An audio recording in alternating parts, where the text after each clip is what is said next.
안녕하세요 여러분, 반갑습니다. 네, 저는 김춘추입니다. 지금은 새벽 4시인데요. 제가 요즘 막 업무가 바쁘고 컨설팅이 많다 보니까 어, 제가 유튜브를 시작하려고 마음을 먹고요. 그래서 계속 영상을 좀 제공해야지 하려다 보니까 시간이 이렇게 새벽에 찍게 돼서 좀 이번 영상에서 목이 잠길 것 같아서 걱정되긴 하는데, 그래도 좀 여러분들한테 도움이 될 수 있도록 열심히 좀, 네, 말을 크게 또랑또랑하게 한번 해보겠습니다. 네. 오늘은 여러분들이 어르신 서비스 대상자를 발굴하시게 되면 그 이후에 어떤 업무부터 하셔야 되는지 좀 말씀드리려고 해요. 뭐 어떤 센터장님은 뭐 공단 포털에 어르신부터 등록을 하시는 분들도 있으신데 그러시면 안 되시고요. 그래서 센터를 설립하지 얼마 되시지 않으시거나 혹은 센터를 운영하셨더라도 업무 정리가 되시지 않는 공단 포털에 바로 입력하시는 그런 분들에게 수급자 댁에 가서 무엇을 해야 되는지 제가 좀 정리를 해드리겠습니다. 네. 그러면 이제 시작하도록 할게요. 자, 어르신 댁에 수급자 댁 등급 받고 나서 무엇을 해야 하는지 총 7가지 업무를 하셔야 됩니다. 7가지. 이 업무들은 제가 만든 것이 아니고요. 건강보험공단 노인장기요양보험에 보면 방문요양 평가 항목 31가지 항목이 있습니다. 이 31가지 항목 중에 7가지라고 생각하시면 되세요. 한마디로 서비스 들어가기 전에 7가지 업무를 하셔야 된다고 생각하시면 됩니다. 꼭 방문 요양은 이렇게 운영하세요. 네. 아니면 이렇게 운영하시는 거에서 좀 더 붙이시는 건 너무 더 좋으신 거고, 어쨌든 이 7가지가 공단에서 원하는 업무기 때문에 이 7가지는 서비스를 하기 전에 꼭 하시길 바랍니다. 자, 첫 번째부터 시작하겠습니다. 자, 여러분, 어르신 요즘 코로나 시대에 등급받기 굉장히 좀 수급자 발굴하기 힘드시죠? 그러면 수급자 발굴이 만약에 이제 되셨어요. 등급이 나오셨어요. 수급자 등급은 건강보험공단 노인장기요양과에서 등급이 나오잖아요. 그러면 건강보험공단 입장에서 한번 생각을 해볼게요. 건강보험공단 입장에서는 무엇을 가장 중요하게 생각을 할까요? 네. 어르신이 더 이상 건강이 나빠지지 않고 좀 좋아지셔서 어르신의 삶의 질도 높아지시고 보호자의 삶도 깊어지고, 그러면 그렇게 되는 게 가장 좋지 않을까요? 네, 맞습니다. 그래서 어르신들이 건강이 더 악화되지 않도록 센터에서는 어르신에 관해서 예방 관련된 자료를 제공하라고 합니다. 자, 그럼 예방 자료를 무엇을 드려야 되는지 좀 살펴볼게요. 총 7가지입니다. 자, 수급자 댁에 가서 해야 할 업무 7가지. 예방 자료도 7가지. 쉬우시죠? 네, 좋습니다. 자, 그러면 신체부터 아래로 한번 내려가 볼게요. 머리가 아프시면 어디죠? 치매. 자, 목이 말라. 그러면 탈수 예방 자료. 자, 오래 많이 누워 계시고 이러면은 몸이 되게 눅눅해지시잖아요. 그러면은 뭐 등에 뭐가 생기죠? 그렇죠. 욕창 같은 게 생기시잖아요. 그래서 욕창 예방 자료. 어르신들이 요즘 이 추운 날 얼음 빙판 같은 데 넘어지시면 큰일 나시잖아요. 그러면 넘어지시면 안 되시니까 낙상 예방에 관련된 자료. 그리고 자, 막 몸이 안 좋아서 계속 누워있고 안 움직이시면은 관절에 이상이 오시잖아요. 그래서 관절 구축 예방 운동. 그리고 뭐 너무 누워있고 상태가 안 좋아서 이렇게 계시면은 어르신들 화장실 가실 때 어떻게 하셔야 되는지. 배변에 대한 교육 자료. 배변 도움. 요즘 굉장히 정인이가 아동학대 큰 사회적 이슈죠. 그래서 어르신들도 치매라든지 사회적 약자가 되시기 때문에 학대가 더 이상 벌어지지 않도록 노인 학대 예방에 대한 자료. 총 7가지 서류를 어르신 댁에다가 자료를 제공하고 설명을 해드려야 됩니다. 이것이 바로 첫 번째 업무입니다. 자, 첫 번째 업무를 하셨고요. 첫 번째 업무가 끝나고 예방에 대한 교육도 받았고 서비스를 이제 받으실 준비가 되셨다면 이제 어르신들에게 계약을 진행하셔야 됩니다. 이것이 이제 두 번째입니다. 계약 진행이. 그러면 계약을 진행하기 전에 어르신에 대한테 서비스, 이 급여 계약에 대해서 안내를 당연히 해드려야 되겠죠. 그러면 어떤 부분을 안내를 해드려야 될까요? 어르신 입장에서는 가장 궁금한 것은 뭘까요?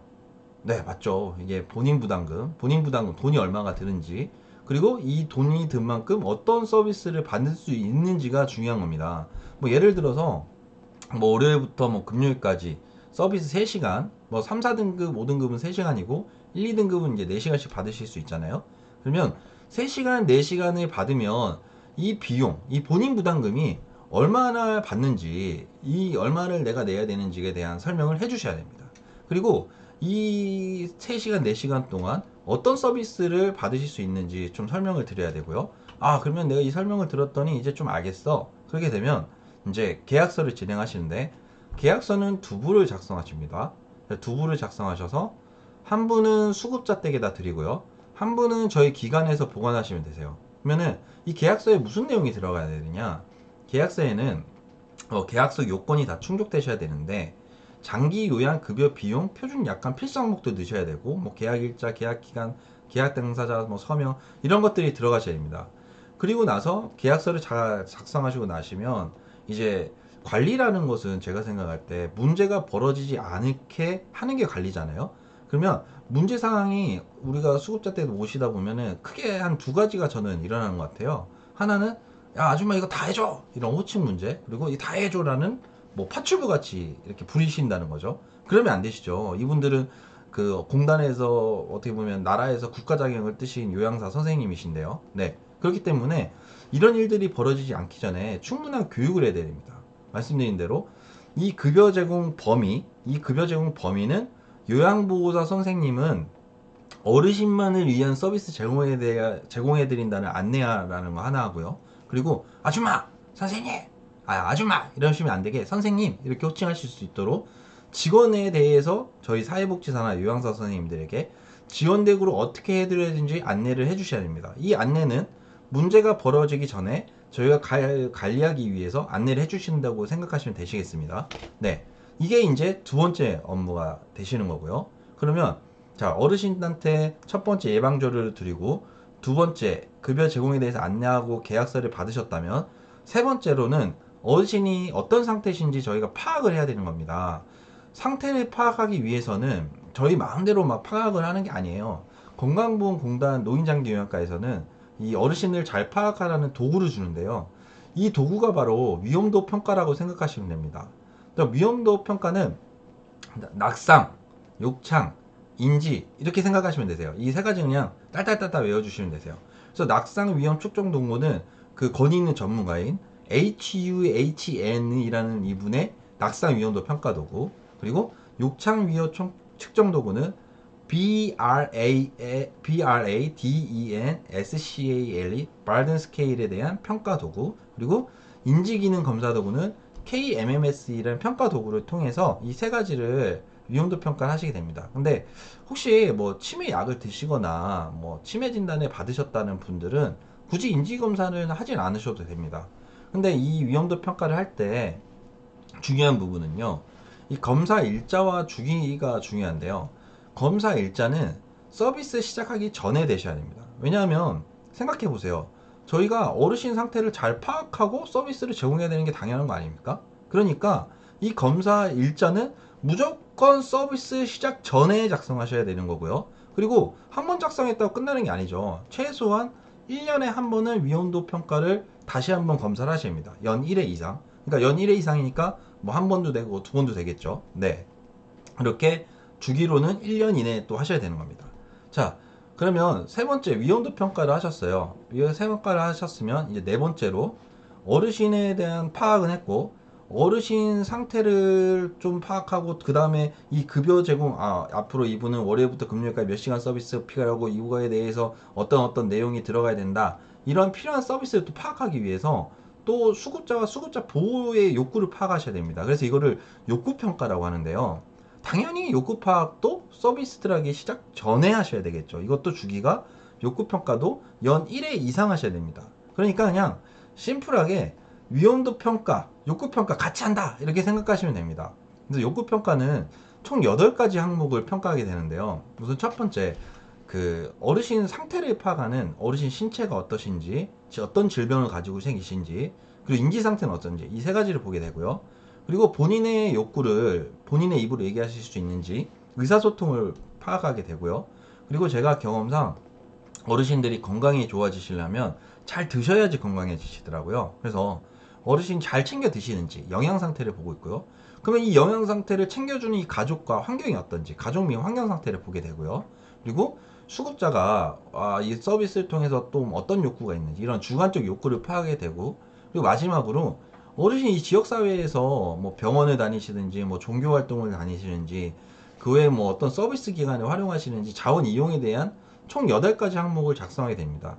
이때 중요한 부분은 이 8가지 항목을 작성할 때 이거에 대해서 왜 이렇게 나왔냐? 너가 무슨 이유로 이렇게 작성을 한 거야? 라는 판단 근거가 중요합니다. 그래서 항목을 작성하고 이 판단 근거를 좀 서술식으로 잘 작성하시는 게 굉장히 중요하고요.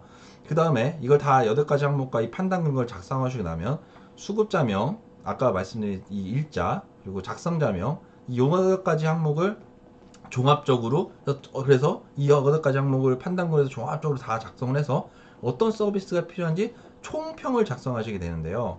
이 공단에서 평가할 때는 이 총평을 굉장히 중요하게 보기 때문에 이 총평은 잘 작성해고 서술형을 잘 작성하시는 게 좋습니다. 그러면 네 번째로 이제 욕구 평가가 끝났고요. 다섯 번째로 자, 위험도 평가, 욕구 평가를 토대로 급여 제공 계획을 수립하셔야 됩니다. 이 급여 제공 계획은 공단 포털에 들어가셔서 작성을 하시는 건데요. 이것도 똑같이 위험도 평가와 욕구 평가 토대로 나오는 거기 때문에 연일회 이상 수립하시고 서비스 들어가기 이전 날짜에 학습하셔야 됩니다. 그러니까 뭔가 작성 일자나 이런 거 헷갈리시다 이러면은 위험도 평가, 욕구 평가, 급여 제공 계획은 날짜를 맞춰주세요. 그냥 맞춰주시는 게 깔끔하십니다. 그러면 급여 제공 계획은 공단 포털에 들어가셔서 급여 종류, 목표, 뭐 세부 목표, 뭐 여러 가지를 작성하시고 나서 저장을 하시게 되고요.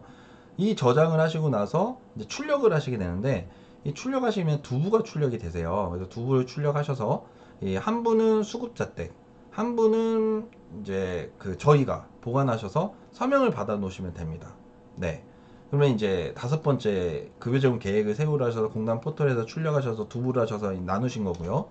이제 여섯 번째로 이 급여 제공 계획 포탈이 다 끝났다면 이제 급여 계약 등록을 하시게 됩니다. 근데 급여 계약 등록을 할 때 우리 어르신들이 처음에 등급을 받으시게 되시면요. 등급 뭐 인정서, 복지연구 급여 확인서, 표준장기 이용 계획서 이 세 가지를 받게 되는데 인정서는 뭐 어르신 등급이 나와 있는 거고 복지연구 급여 확인서는 어르신이 필요한 복지연구 소개가 되어 있는 거고요. 그리고 표준장기 이용 계획서가 이게 중요한데 어르신한테 적절한 서비스가 제공하는지 어르신이 등급을 받으면 내가 무슨 서비스가 필요한지 잘 모르잖아요. 그러니까 인정검사 갔을 때 이 표준장기 계획서를 통해서 어르신이 서비스를 이런 걸 선택하시면 됩니다라고 공단에 어떻게 보면 그 필요한 서비스를 적힌 문서라고 생각하시면 되세요. 그래서 이 서비스를 이 표준장기 계획서를 제공을 합니다. 그런데 대부분 센터에서 표준장기 계획서를 안 지키는 경우가 많았습니다. 왜냐하면 수가를 많이 채워야지 센터에 수익이 많이 나오니까 웬만하면 일정을 꽉꽉꽉꽉 채우는 거죠. 그렇다 보니까 공단 입장에서는 야, 내가 어르신들을 위해서 뭐 요양하고 예를 들어서 요양하고 목욕 서비스 둘 다 제공을 했는데 왜 요양만 제공해? 이럴 경우에는 표준장기용 계획서와 내용이 일치하지 않는 경우가 되는 거죠. 이 경우에는 충분한 사유를 작성해 두라는 겁니다. 충분한 사유를. 충분한 사유는 그러면 어디다가 작성을 해야 되느냐? 아니면 이제 욕구조사 기록지에다 작성을 하시거나 아니면은 아까 급여 제공 계획을 세우실 때 마지막에 종합 의견을 작성하는 게 있어요. 그래서 종합 의견을 작성하시거나 아니면은 변경 사유서를 서식을 만들어서 이 사유를 작성해 주시라는 겁니다. 그래서 저는 개인적으로 제가 이제 컨설팅하거나 이제 센터 관리를 할 때 자, 변경 사유서를 작성하라고 많이 추천해 드립니다. 이게 관리하시기 편하거든요. 자, 이제 여섯 번째까지 왔습니다. 자, 여섯 번째 한번 정리를 해보면 첫 번째 예방조류를 드리고 두 번째 급여계약 내용 안내를 해드리고 좀 설명을 드리고 계약서를 받았고 세 번째 위험도 평가에서 어르신 상태를 파악했고 네 번째 욕구 평가를 통해서 보호자와 그 환경과 8가지 항목을 전체를 통해서 보호자, 그 환경, 어르신 의사소통 이런 걸 다 파악을 했고요. 그리고 이제 마지막 여섯 번째로 이걸 통해서 급여 제공 계획을 세우신 거죠. 네.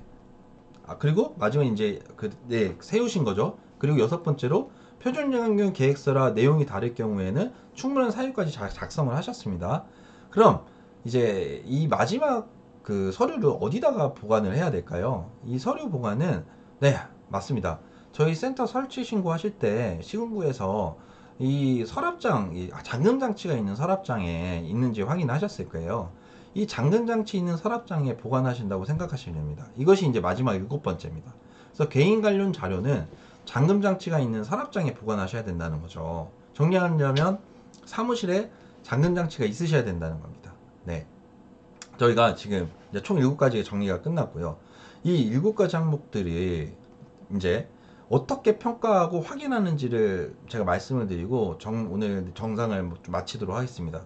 첫 번째 항목 예방 자료가 있잖아요. 예방 자료는 당연히 수급자 댁에 안내를 해드리니까 수급자 댁 현장에 있는지 확인을 하고요. 그러면 이거를 수급자 댁에 두기만 한 게 아니라 이거에 대해서 사회복지사분들이 이거에 대한 관련된 설명을 해줬는지 면담을 통해 평가합니다. 그러면 면담을 누구한테 할까요?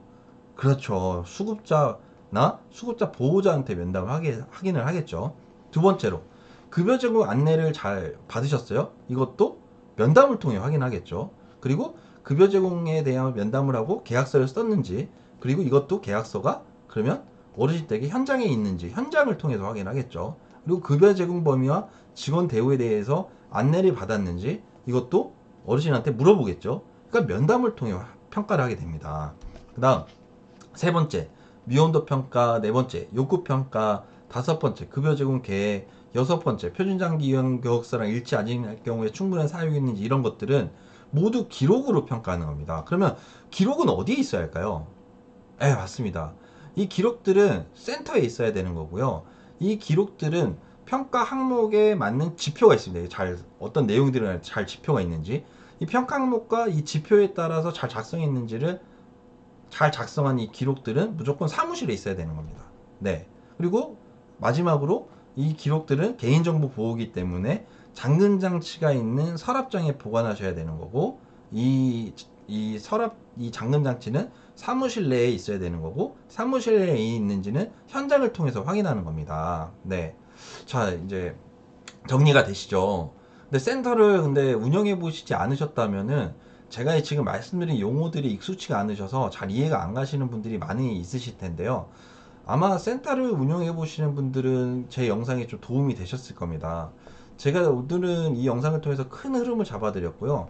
앞으로 좀 큰 흐름들을 잡는 영상을 제공한 다음에 구체적으로 이 큰 흐름 다음에 이거에 대한 서류를 어떻게 작성하셔야 되는지 그런 것들을 또 소개해 드릴 수 있도록 제공을 할 테니까요. 제가 이렇게 계속적으로 이렇게 도움이 되실 수 있는 사회복지사분들이나 센터장들에 도움이 되실 수 있는 이런 영상을 제공해 드릴 때 제게 좀 힘을 주실 수 있도록 꼭 구독과 좋아요를 눌러주시고, 궁금사항이 있거나 하시면 댓글을 좀 남아주셔서 저랑 이게 좀 충분히 소통을 하시면 제가 좀 더 힘이 될 것 같습니다. 네, 오늘 영상 이렇게 또 마무리하고요. 네, 감사드리고, 날씨가 추운데 감기 조심하고 코로나도 조심하십시오. 네, 감사합니다.